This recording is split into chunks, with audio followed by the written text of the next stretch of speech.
Sejam bem-vindos ao Ultimate Waterborne Flip Challenge. Nesse desafio, se você não está na internet durante esses meses, você tem que pegar a garrafa assim. Você tem que jogá-la em 360 bilhões de graus.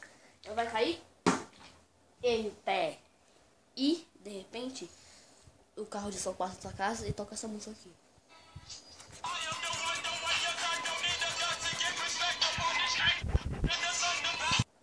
Que começa o sofrimento.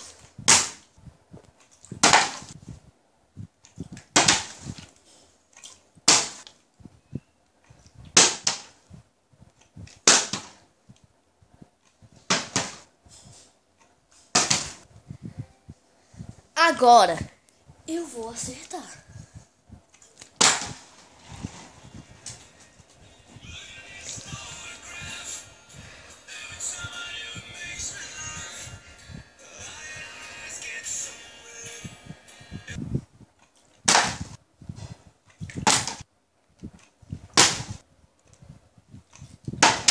Lições de física. Garrafas podem fazer rasteiras no chão e podem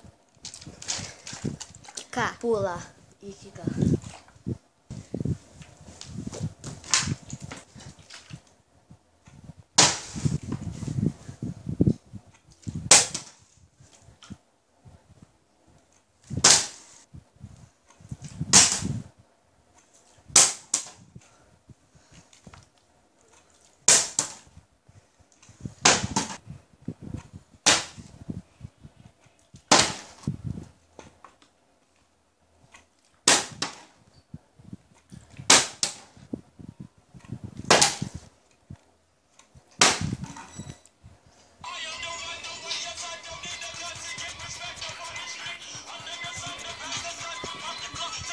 Finalmente acertei uma.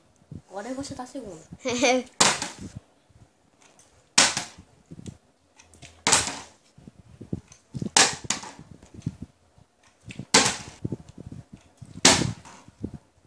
Ele acertou! Eu não estava pronto para isso. Nossa, foi rápido dessa vez.